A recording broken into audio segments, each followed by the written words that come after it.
You think heartbreak makes you numb. But the truth is, it makes you a liar. You keep telling yourself you are fine, while every nerve in your body remembers the betrayal like it just happened yesterday. That was me, standing in a grocery store aisle in Brooklyn, gripping a carton of milk as if it could anchor me back to earth. I wasn't expecting him. God, I wasn't expecting him at all.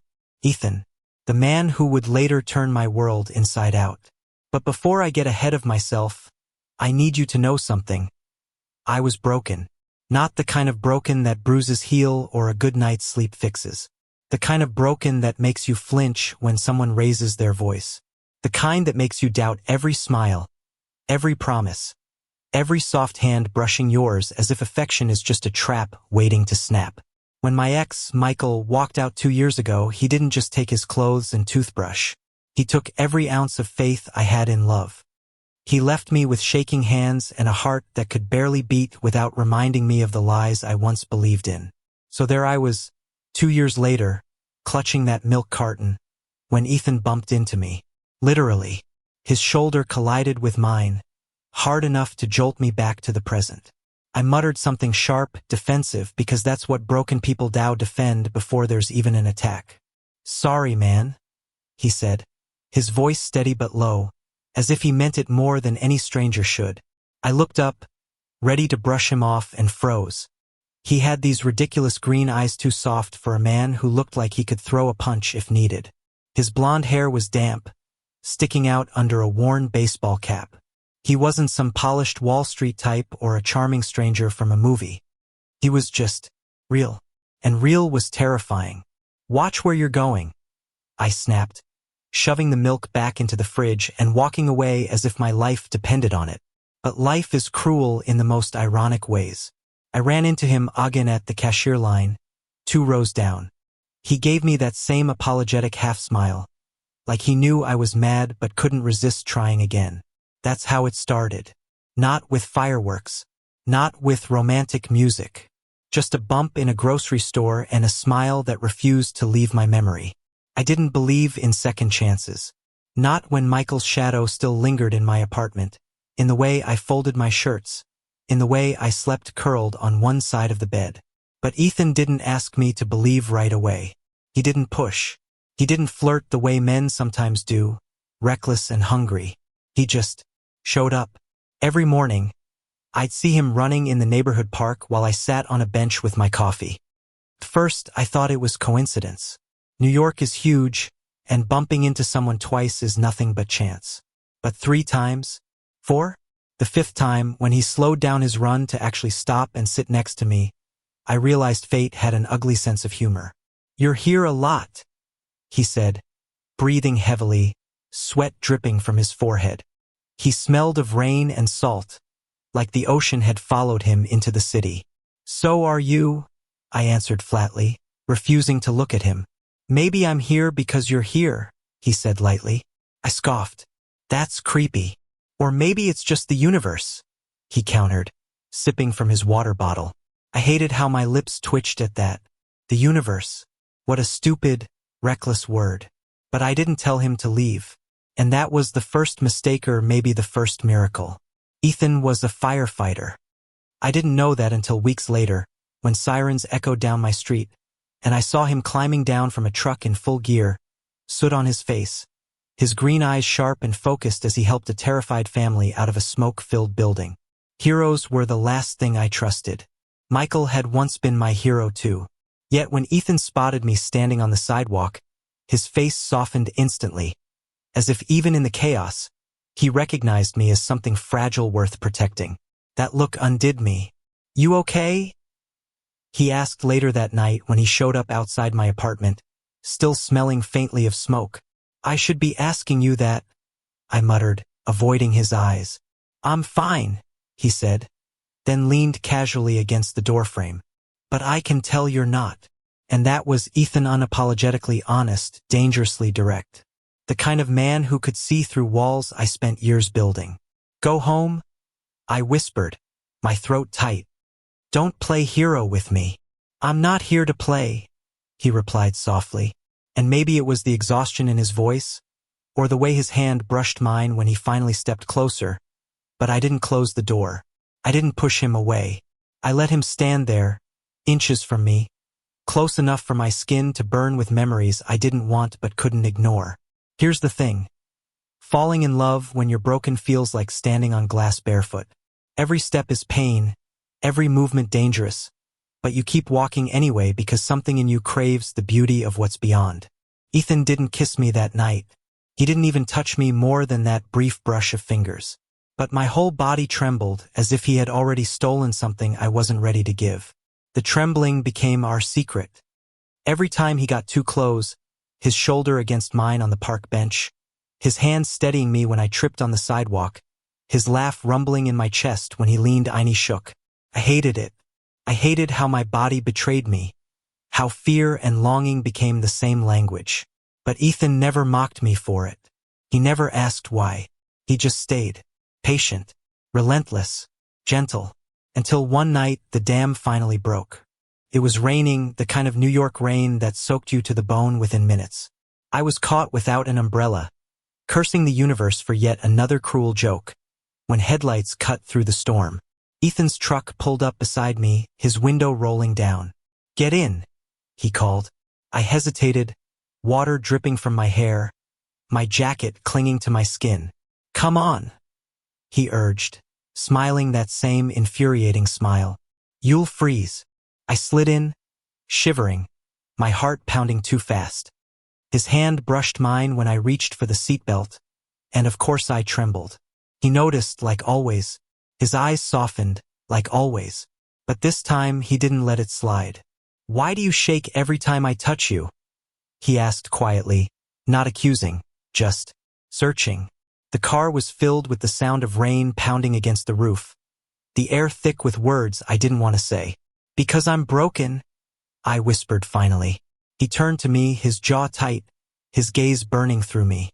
"No, you're not broken. Someone hurt you, yeah. Someone lied to you, left you.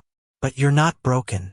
Ethan, I promise you," he cut in, voice fierce. "I'll teach you how to believe again. In love. In yourself. In everything you think you lost." The promise was terrifying, because promises had destroyed me once before.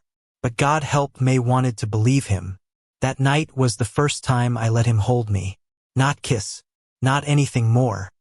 Just arms around me, his chest warm against my back as the rain outside softened into silence.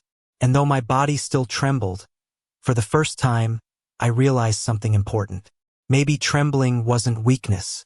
Maybe it was proof that I was still alive. The first night I let Ethan hold me should have been the end of the story.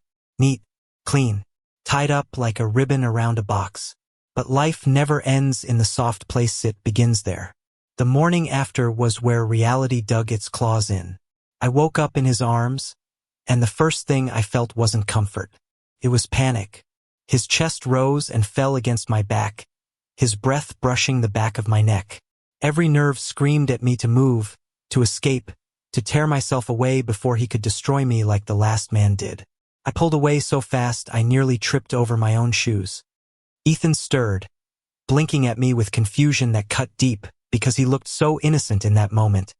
Hair mussed, eyes sleepy. "Hey," he said softly. "I can't," I blurted. My voice cracked. "I can't do this." His face shifted, not hurt, not angry, but something heavier, like he'd expected this storm from the start. "Okay," he said finally. "Then we won't rush." But I didn't believe him. People always say they'll wait. People always say they understand. Then, when you falter one too many times, they leave. So I did what I always do. I ran.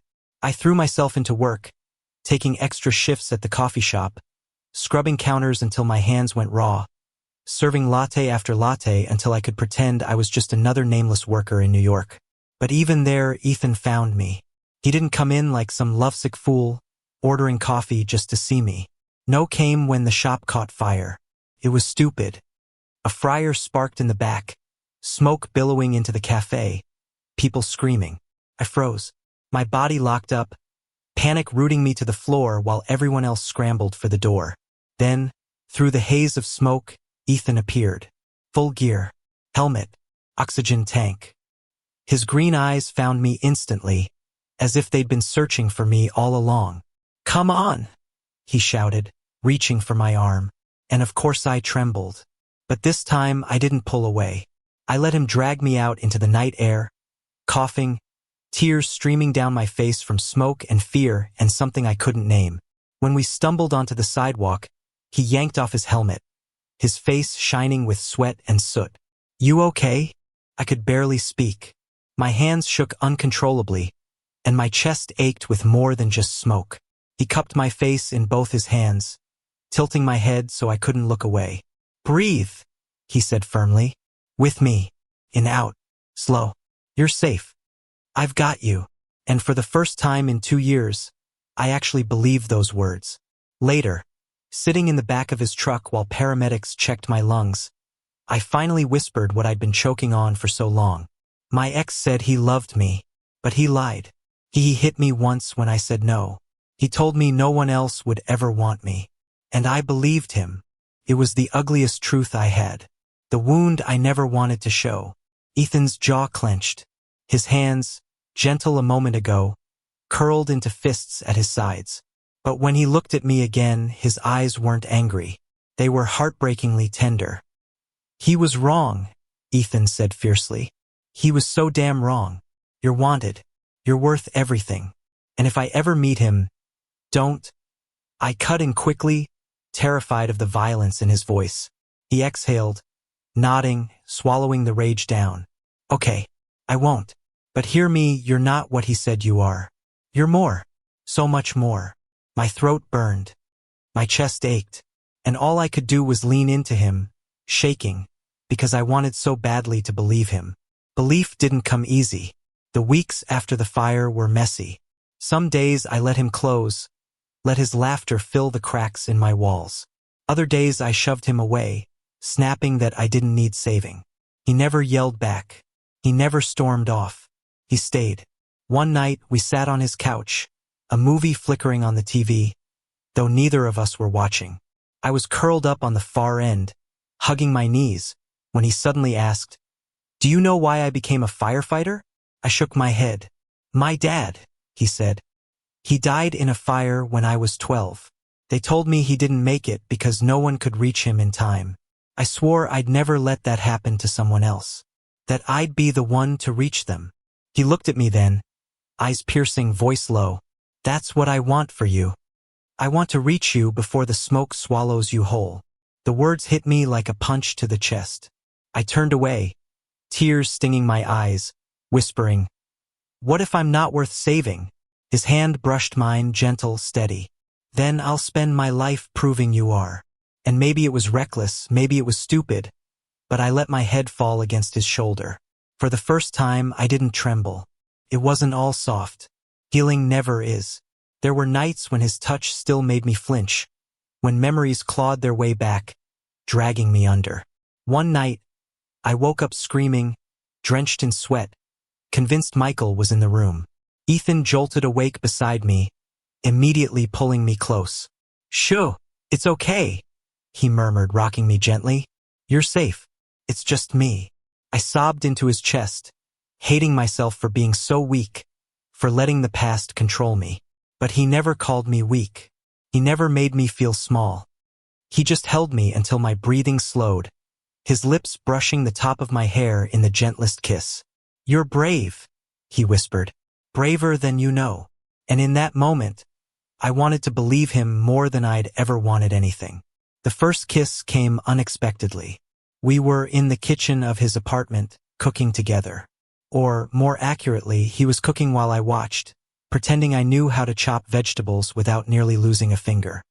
He laughed at me, shaking his head, and reached over to guide my hand on the knife. "Like this?" he murmured, his chest brushing mine, his hand steady over my trembling fingers. I froze. He noticed. He always noticed. "You okay?" he asked softly, his breath warm against my ear. And maybe it was the smell of garlic and onions, maybe it was the way his body felt so solid against mine. Maybe it was the weeks of patience and promises building up, but I didn't pull away. I turned my head, just enough to meet his eyes.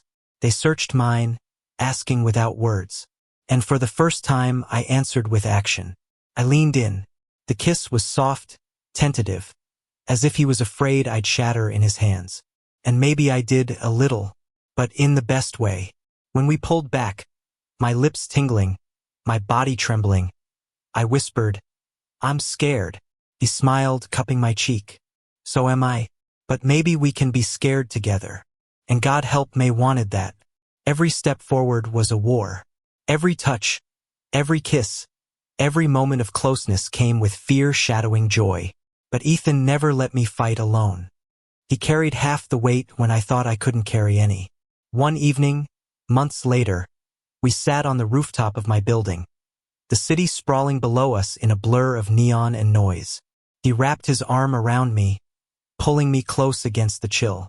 "You ever think," I said quietly, "that maybe love just isn't meant for some people?" His jaw tightened, his grip on me firmer. "No, I think love is meant for everyone. Some people just have to fight harder for it." "And what if I'm too tired to fight?" He turned to me, his eyes fierce even in the dim city light. "Then I'll fight for both of us." And in that moment I believed him. Not because he promised. Not because he said the right words. But because every day, in every small way, he had already proven it. That was when I realized something terrifying. I was falling in love. Not the reckless, dizzy kind of love that blinds you. This was slower, heavier, scarier. The kind of love that meant I could be destroyed all over again if I was wrong. But maybe just maybe was the kind of love that could finally save me. Falling in love with Ethan wasn't a gentle slide, it was a cliff. And every day I woke up wondering if I was falling or flying. Some mornings, I convinced myself I was brave enough to let him in. Other mornings, I felt the ghost of Michael's voice in my ear, mocking me, telling me I'd regret this. But Ethan never rushed me. He never forced. Instead, he built a world around me where safety was possible. He stitched it with small things. Texting me good morning before his shift, leaving me little notes in my jacket pocket, showing up outside the shop after work just to walk me home. At first, those gestures terrified me. They reminded me too much of how Michael used to love bomb me before the lies, before the cruelty.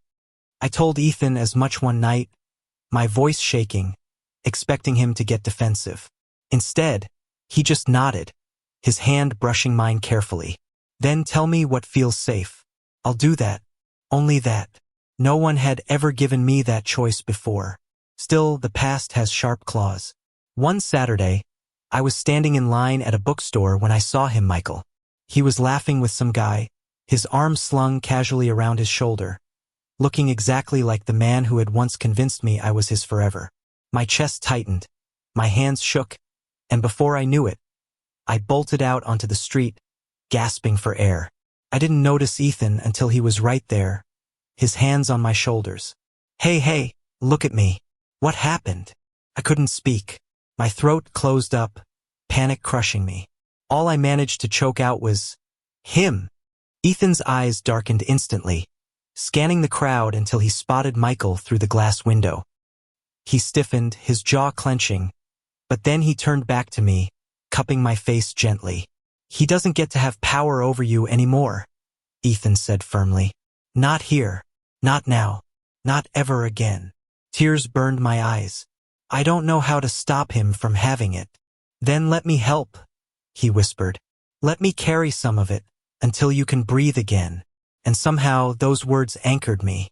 He didn't try to erase the fear. He didn't pretend it wasn't real.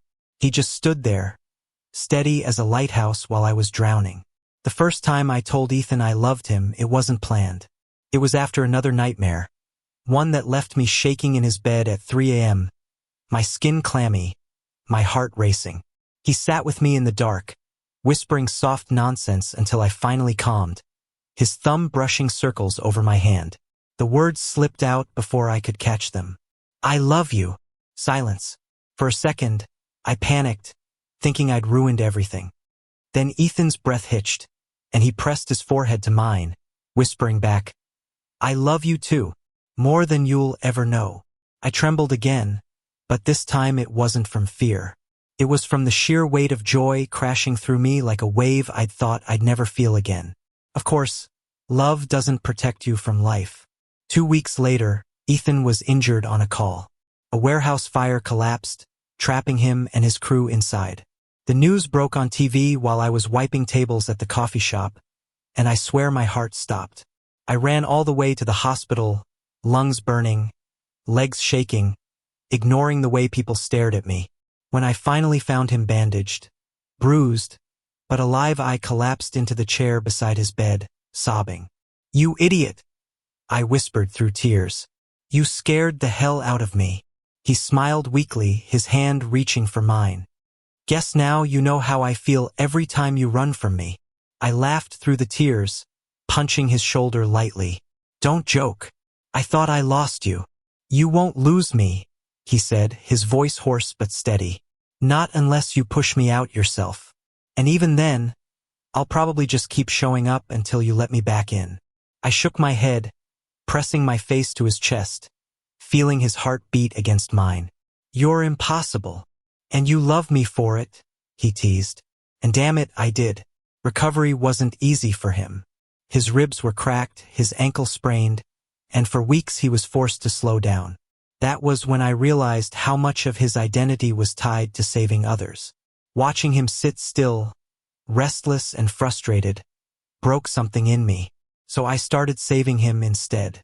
I cooked for him burnt pancakes, undercooked pasta, disastrous attempts at soup. He ate every bite like it was a feast. I read to him from the stack of books gathering dust on his nightstand. I held him when the nightmares came, because even heroes have them. One night, he looked at me with that same intensity that had terrified me in the beginning and said, "You're not broken anymore."